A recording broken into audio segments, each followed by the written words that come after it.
All right, P.A.S. report listeners, the holiday season is here. Why not make your life easy and choose design-it-yourself gift baskets? Whether it's a gift for that special someone, family, friends, employees, corporate clients, you don't have to rack your brain anymore. These gift baskets are perfect for any person. At designityourselfgiftbaskets.com, gift baskets can be fully customizable, or you can choose hundreds of pre-arranged gift baskets.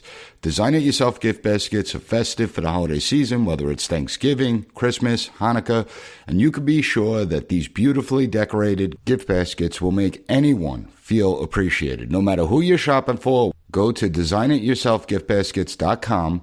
And best of all, you get to save money. P.A.S. report listeners can get 10% off your order using code P.A.S. at checkout. So go to DIYGB.com, find the perfect gift this holiday season, and use coupon code P.A.S.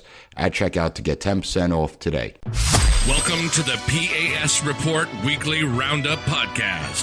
The P.A.S. Report provides an honest analysis on the critical issues that matter to you without the biased media filters. Here's your host, Professor Nicholas Giordano. What's up, everyone? Welcome to the P.A.S. Report Podcast. It's your host, Nick Giordano. I have another great episode lined up for you. Now, I know on Mondays you think that you're going to get the interview episode, but this week I'm flipping it. I'm doing the monologue episode today. I'll do the interviewed episode on Wednesday because I got a great person coming in, and in order to make the schedules work, that's what I have to do this week. So make sure that you tune in Wednesday. It's going to be a great interview. Today I want to talk about two things when it comes to higher education. The first is what American students can learn from the protests in China. The second is an issue that gets very little attention, and I've often spoken about and criticized our public education system. It's horrible. It collapsed. But I never did an episode connecting academia and the public education system and the higher education system to America's national security. When it comes to our national security, most people think of the obvious. You're going to think of energy grids, water supply systems, espionage by foreign governments. However, there is recent developments and a continued trend that show many universities are wittingly and unwittingly harming America's national security. Many of you know that I have been teaching for quite some time, but before I began teaching full-time, I worked in emergency management for several years. Part of my functions included conducting risk and threat assessments. I also worked as a contractor for the feds for over a decade, conducting national security background investigations. These cases are centered around security clearances, and most of the cases I worked on required further scrutiny due to a number of issues being present in the casework. So when it comes to America's national security and academia, I am well equipped to discuss this topic. Unfortunately, too many ignore the role of education within the national security arena. This is an issue worthy of discussion due to the various implications it has on America and our national security, and there are going to be those who come out and will accuse me of exaggerating the threat. But understand, most of these people, they look at issues in the most simplistic of ways. They lack the ability to think critically. They're not deep thinkers. They view everything through the prism of black and white, where most issues are going to operate in the gray area. And this is one of those issues that's operating in the gray area. As always, be sure to subscribe to the podcast, and if you find the show informative, share it with your family and friends. Also, I want to hear what you think, so either shoot me an email, podcast@pasreport.com, or write a review on Apple Podcasts or any other podcast platform that allows reviews. And I'll talk about education and national security in a few minutes. First, I want to start with the protests in China and what they could teach us here in America, because I know the protests have subsided to a degree. As the tanks rolled into the cities, you had police fanning out across the cities, and the communist regime has announced it was pulling back on some of the zero COVID strategies. However, it's not to say that the discontent and resistance have been eliminated. They haven't. But the people may be satisfied with some of the movements that they're seeing because we have seen the protests begin to fizzle out. There is disconnect, though. And there's also discontent. Discontent, it's deep below the surface, and resentment towards the CCP continues to build. It's a powder keg. And while I said on this podcast a few weeks ago that this was unlikely to oust the communist regime from power, which I still hold to that assessment, there is little doubt that this has weakened the Chinese president, Xi Jinping. I wrote a piece for Campus Reform, you can check it out on campusreform.org, where I explain how the unprecedented protests in communist China illustrate the bravery of its citizens. The images coming out of China, they were truly remarkable. Remember, we don't see these types of images often. So when we do get them, it's all the more interesting. You had signs calling for President Xi to step down. You had those calling for an end to the CCP and freedom for the Chinese people. But what I found extraordinary was the chants of Patrick Henry's "Give me liberty or give me death." The valor of the protesters presented me with such a unique opportunity to bring this in the classroom, to discuss these events with my students. And when I brought up the Chinese protesters chanting, "Give me liberty or give me death," I asked my students if they ever heard that quote. And I asked them if they knew who said it. And unfortunately, most responded that they were unfamiliar with it. And they have little knowledge of Patrick Henry, one of America's greatest founding fathers. This is more proof of how our education system continues to fail. Again, I teach at the college level. People like Patrick Henry should have been discussed in the K through 12 system at some point. And yeah, sure, they probably did bring it up at some point in the K through 12 system. But bringing it up once in like the 6th or 7th grade just isn't enough. I mean, we got to reinforce the founding of this country every single year in the K through 12 system. We have to reinforce the Constitution. We have to reinforce important political concepts like liberty and freedom. The fact that our students don't know this, again, it's just more proof of how our education system continues to fail.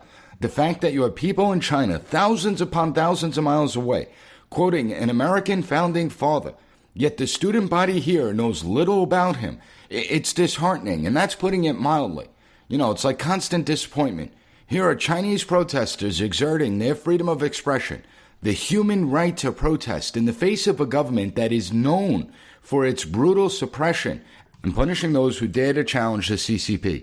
This makes it all the more impressive, especially when you consider the CCP is committing genocide against the Uyghurs, it's persecuting Christians, and it tortures and imprisons anyone who dares to stand up to their totalitarian rule. Another interesting angle to these protests is that American students protested on college campuses throughout the country to show their solidarity with the Chinese demonstrators. And I applaud these students, I really do. But at the same time I applaud them, I also have to criticize them. First off, we cannot forget that it wasn't too long ago that here in America, many college students were forced out of a classroom and into distance learning, being socially isolated from their peers for nearly 2 years. They were forced into this remote learning thing. They all went into it without saying peep. Perhaps American students, they can actually somewhat relate to the Chinese peers of what the demonstrators are going through, as nearly 2 years of their lives were stolen from them. Missing out on major life milestones like proms and graduations, hanging out with friends, other celebrations. Now, obviously, the Chinese authorities were far more totalitarian in their lockdowns. I am not saying that it's equal to what China did against its people to what U.S. officials did against us. But it doesn't dismiss the fact that young people had to sacrifice so much during the strict COVID protocols. And so my first question is, why didn't these students push back at all? At all. When it was the little Mussolini wannabes here in the United States taking away 2 years of their lives. Why were our youth overly compliant with the obvious unconstitutional decrees? Previous generations of young people would never have stood by as the government implemented these draconian edicts here in America. They would have pushed back. It's funny because I always say it.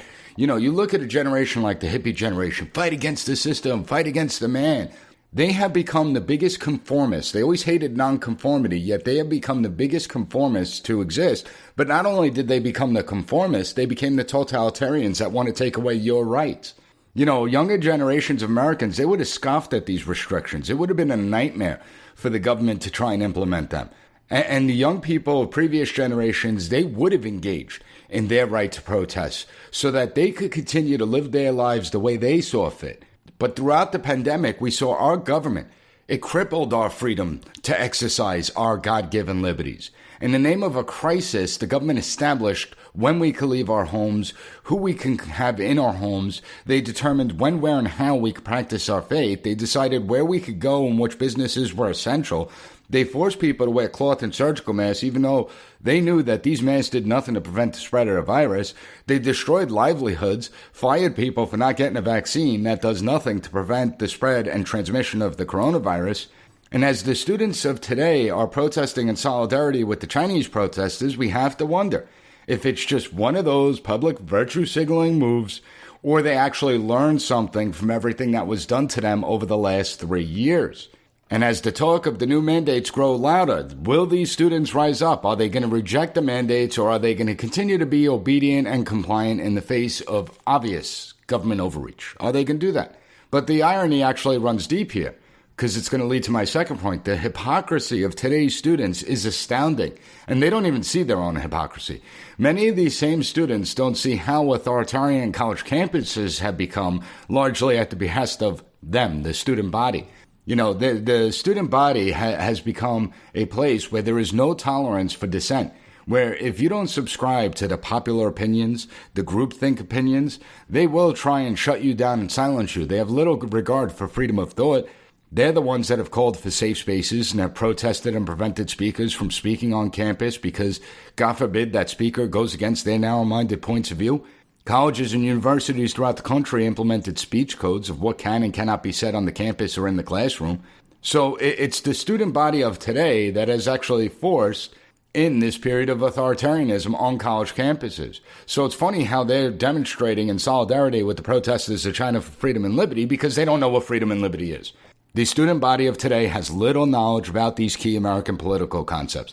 As they stand in the protest with the Chinese demonstrators, they call for authoritarianism here at home. The failures of our education system are so deep and numerous. These failures are the reason that so many Americans take their liberties for granted.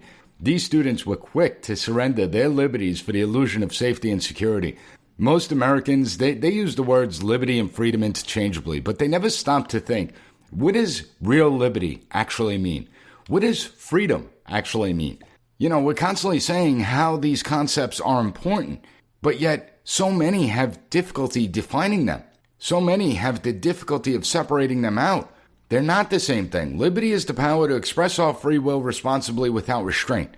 Freedom is the ability to exercise our liberties without fear of punishment or dependency, especially from government. Educators have neglected to provide students with a basic understanding of our founding, the core American political philosophies, the intent behind the system of federalism. The founding fathers, they built our system of governance centered around these concepts. These principles, they're at the core of our country. They're the foundation of our country because without them, our society collapses. And if liberty and freedom are at the foundation of this country, shouldn't these principles be incorporated into all curriculums? I mean, but there's a reason that they don't, right? I mean, just ask yourself, why don't they do that? And it's much easier to restrict liberty when the public lacks a basic understanding of the true nature of liberty. James Madison, John Adams, Patrick Henry, the founding fathers, they recognized the importance of liberty, and they recognized the importance of education. They knew that these two actually go hand in hand. James Madison said, quote, "A diffusion of knowledge is the only guardian of true liberty."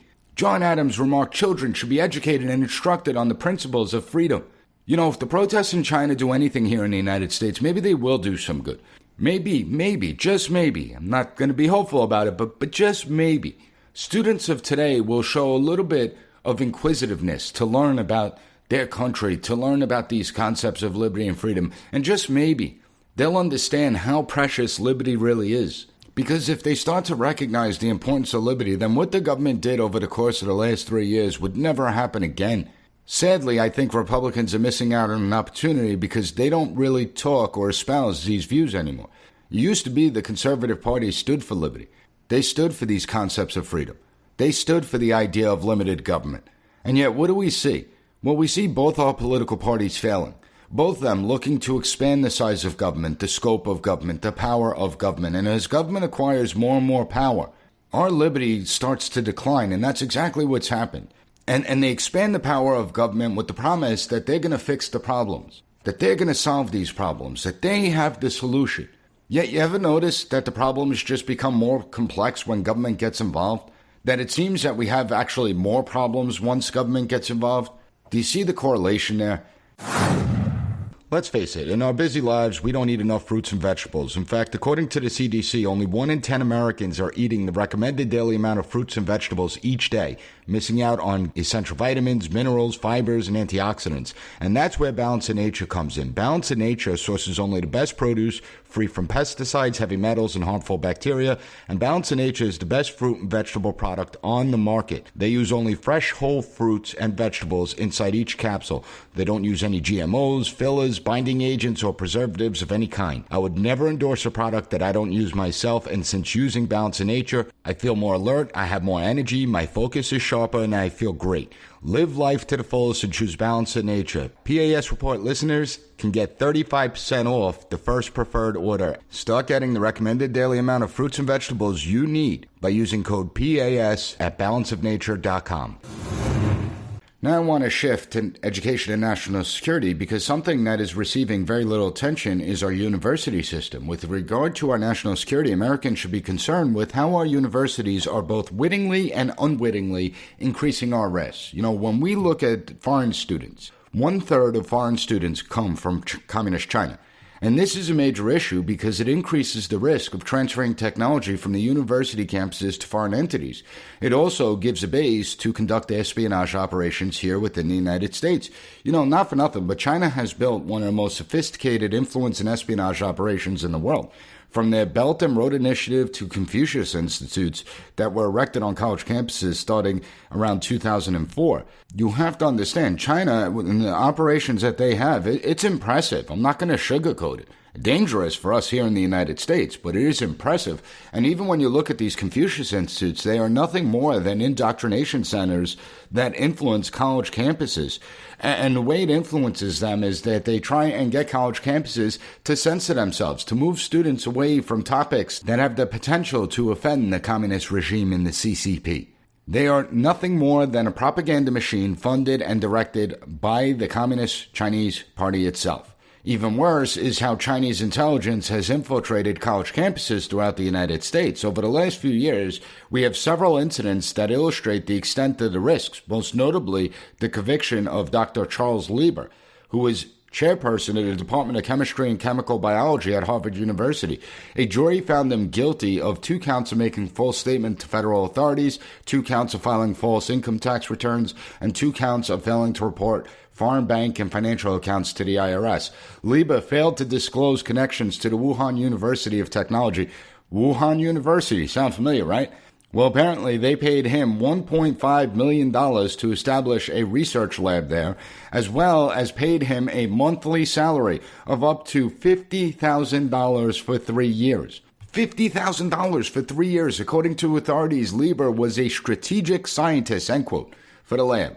That is truly amazing, and it's amazing how the Wuhan lab just keeps coming up. But, you know, I was like, wow, this reminds me of like Hunter Biden and what he was making off Burisma in the Ukraine. And then I'm like, wait, actually, Dr. Lieber is someone that was actually qualified to set up a laboratory where Hunter Biden had absolutely zero experience in energy policy. But I digress. I'm not going to go off on the Hunter Biden tangent just yet. Not today, at least.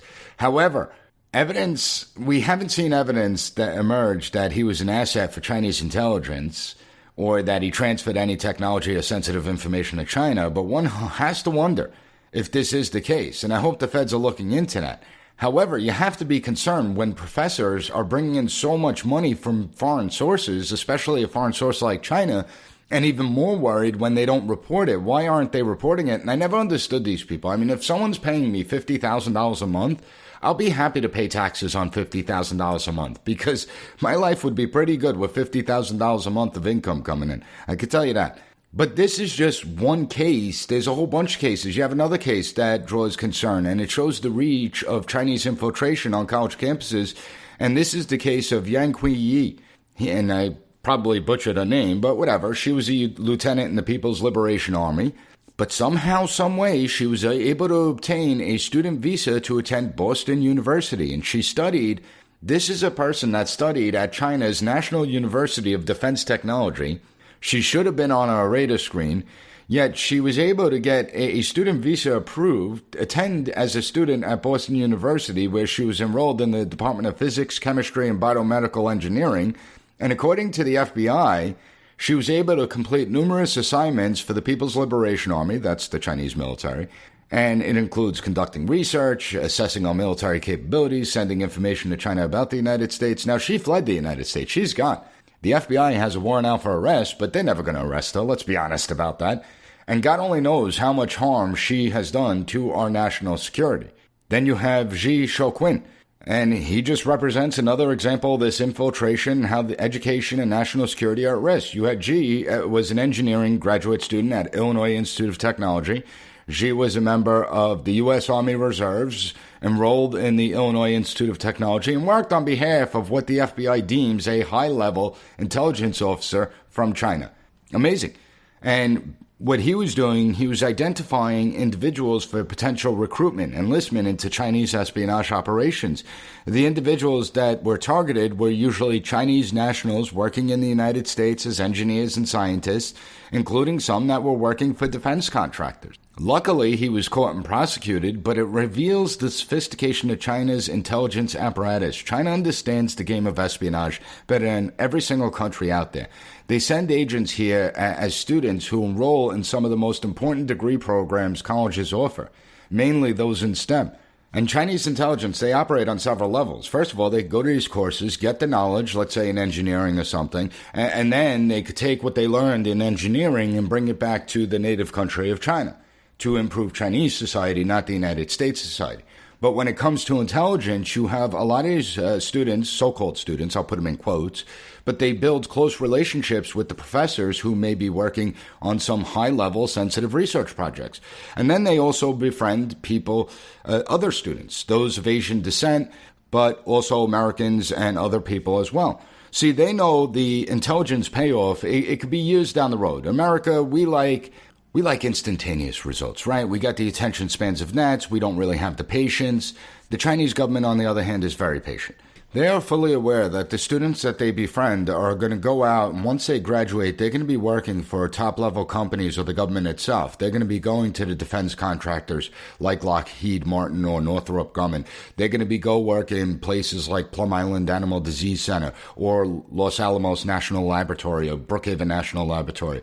So they understand that the people that graduate from these programs are going to be going into sensitive areas within the national security realm. In some cases, the Chinese agent can wait years before they're able to start getting information from their assets. And the assets will unwittingly provide that information thinking that they're talking to a friend. This is someone I went to college with. This is someone that we became best friends with. They may unknowingly reveal some of the programs and projects they're working on, not realizing that they're not talking to a friend, but they're talking to an intelligence agent. You know, cultivating relationships in the world of espionage and spycraft is one of the best ways to get information, and the Chinese can be very good at this. Also, don't ever underestimate the potential for blackmail here. Again, Chinese intelligence officers are not stupid. They know that students in college can make some really dumb decisions. Now imagine you're at college or at a party. The last thing you're thinking about is, are Chinese agents here? Is my best friend a Chinese agent? Well, let's just say you go out with other students to a party and you end up doing some drugs or engaging in destructive behavior. You think it's all in good fun. It's just college. I'm living life. I'm experiencing life. You're with a bunch of friends, so it doesn't matter. But little do you know that one of your so-called friends is really an agent recording everything. You graduate, you get a job at one of the premier national laboratories. Several years later, the Chinese agent who you thought was a friend reveals themselves. They show you the video. They threaten to release the video, which is going to expose what you did. It's going to show that you probably lied on your SF-86 to obtain your security clearance. They threaten to destroy you professionally and financially if you don't provide information. What do you think you're going to do? Okay, that's the sophistication we're dealing with. And yet nobody has put a stop to it.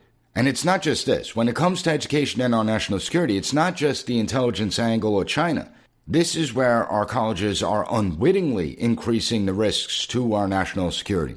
We have to look at an area of concern within our graduate degree programs, especially the STEM programs. You don't need to know a lot about history to know that if you look at every single dominant superpower, during their reign, they led in the fields of science, technology, engineering, and mathematics. From the Hittites to the Egyptians, from the Greeks to the Romans to the Ottomans, just look at our country. We became the dominant power because of the advancements we achieved, because we led the world in technology and innovation and engineering. That's why we became the dominant power. Now, according to the National Science Foundation, the number of graduate degrees awarded in the STEM field more than doubled from 2000 to 2019. That sounds like a really great increase, right? STEM, these all-important fields, we're constantly STEM. We elevated STEM at the expense of all other programs, all other subject fields. So, oh wow, we more than doubled, so we're achieving those goals. Well, no, we're not. That's the sad part. This increase was not due to more Americans enrolling in these programs. In fact, We have witnessed a decline of American students in STEM programs. The increase was driven by international students on temporary visas. And the report paints a very, very bleak picture. With respect to master's degrees, international students make up of 50% of those graduating with engineering degrees, 57% of those graduating with computer science degrees. Temporary visa holders earned more than half of U.S. doctoral degrees in economics, computer science, engineering, mathematics, and statistics, and the numbers continue to grow. You have the New York, you want an example, I mean, there's no more clear-cut example than the New York University's Tandon School of Engineering, where international students comprise 73% of the total engineering graduate program enrollment, 73%. Columbia University is another great example, where international students make up 70% of the student body enrolled in their graduate engineering program as well. When we look at graduate programs, international students far outnumber their American peers in critical graduate degree programs. Electrical and petroleum engineering, 81%, computer science, 79%, industrial engineering, 75%, statistics, 69%. The list goes on and on. It's insane. Talk about your own self-destruction. We're seeing it right here. And I'm constantly harping on how our education system has fundamentally collapsed. And even though our K-12 system has collapsed and our undergraduate degree programs are useless, our graduate programs still remain some of the best in the world. They still provide a high-quality education. But the problem is that universities have to fill seats. They do have seats to fill. And as fewer Americans enroll in these degree programs, many universities have turned to foreign students to fill the void. These students are going to pay higher tuition rates compared to in-state residents. It generates billions of dollars in revenue, with total revenues in certain universities exceeding 30%. 30%, imagine, in some institutions, 30% of the institution's budget comes from foreign students. Without these students, universities, they wouldn't survive, some of them. Since most of them would not be able to maintain their graduate programs, that's for sure. This hurts us even more when you have all these foreign graduate students coming in, getting this premier education, then they return back to their native countries to improve those societies. We do very little to retain these students here in the United States. And so we need to reform our programs. You know, international students can only stay for 1 to 3 years upon graduation if they're approved under the optional practical training extension. You have employers that can sponsor them under an H-1B visa program, but however, that doesn't usually happen either. And you have only a limited number of H-1B visas that can actually go out. Only 53% of foreign student graduates are actually approved for employment and able to extend their visas to work here in the United States. But even out of that 53%, they're only going to be here for a very short period of time, usually 1 to 3 years. So instead of benefiting the United States with this great education that they got in our graduate programs, they advance their own societies. They go home to advance their own societies. Now, here's a novel thought. I know it's crazy, but follow me here. Rather than allowing the unending flow of migrants over our southern border, most of which are low-skilled workers, why not secure the border and expand the retention of foreign students that immediately provide merit and value to our society? I know, that's crazy. We're going to use common sense, and using common sense is difficult for the morons in power. But maybe this may benefit our country if we learned how to actually do what's in our interests. I'm just saying. Now, there are some who say that we shouldn't allow any foreign students to come into the United States. But that's not going to work either, okay? Because they're going to go somewhere. So why are we going to let Britain have the money? Why are we going to let France or some other European country have the money? Or what about China? I mean, China's improving in their university system. They've improved in the worldwide rankings. Do we really want to see foreign students going to China? So to say that we shouldn't allow any foreign students into the United States, that's not logical or realistic either. And again, if they did leave, most colleges and universities would not be able to maintain their graduate degree programs. I'm not talking about the useless degree programs, right? We're not talking about basket weaving here. We're talking about the actual graduate degree programs that have merit, that are important within society. I'm talking about degree programs that are essential in moving our country forward through advancement and innovation. You know, we have to understand that foreign students have become a cash cow for these universities, but so have foreign contributions to the universities as well. And again, this raises the prospect for undue foreign influence. Something that's received very little attention over the years is how many of the top universities throughout the United States failed to report billions of dollars in foreign contributions. including universities like Harvard.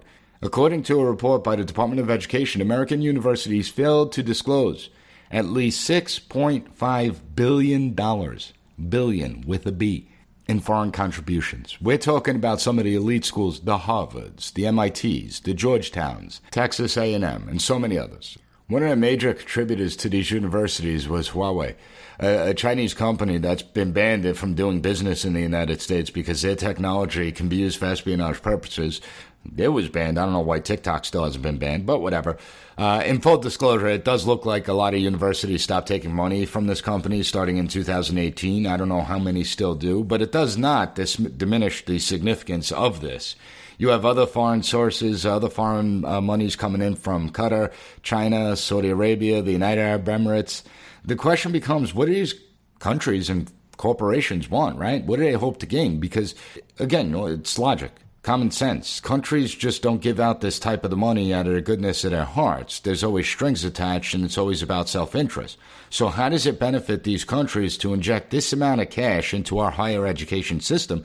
And what influence do they get over our higher education system? $6.5 billion is a lot of money, and that's what they failed to report. Okay, they did report some of the foreign contributions, so we're talking about a total amount that is much higher than $6.5 billion. Given how beholden our universities have become to foreign entities, it shows just how education and national security go hand in hand and how our education system has actually been compromised by this.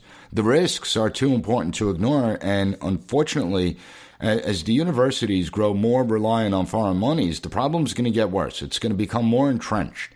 We need to reconsider foreign influence throughout the education system, and we need to develop and promote an America-based education system where there's no foreign influence. We used to have that once, and it actually served us pretty well, so we may want to get back to the roots of the education system, the public education system as a whole. It may work out to our benefit. We need to make sure that the best and the brightest get to stay here in America and work in America. We need to encourage American students to enroll in STEM programs. We need to do away with the rampant anti-American onslaught that exists throughout and permeates throughout our education system. We need to push back and advocate that students are educated on the fundamental principles that define America by educating students on core American values. Wow, that would be pretty important. It would actually produce a more engaged citizenry that will hold government officials accountable when they abuse their power for draconian decrees and mandates that they shouldn't be pushing in the first place, but maybe that's why they destroyed the education system. I don't know. I'm just taking a guess. You know, the topics I discussed today, they get very little attention, but national security risk, it's too great to ignore. It's a problem that's growing. We should be having these conversations. More importantly, we should be posing these questions to our officials and asking them what they are doing when it comes to education and the national security risk that exists out there. So I hope you found the content of this episode informative, and if you did, please be sure to give the P.A.S. Report podcast a 5-star rating. Take 30 seconds to write a review on Apple Podcasts, Amazon, or any other podcast platform that allows reviews. Also, share this episode with family and friends because there are so many Americans who are completely in the dark about this subject, and I think it's a subject that we should give more exposure to. I want to thank you for joining me, and don't forget, I'll be back on Wednesday. I got a great interview lined up, great guest. You're not going to want to miss him. He's phenomenal. So make sure you tune in to the P.A.S. Report podcast. Thank you for listening to the P.A.S. Report Weekly Roundup Podcast. Have a good one. Bye. Be sure to rate, share, and subscribe to the podcast so you'll never miss an episode. Also, visit PASreport.com and follow us on Twitter at PAS Report.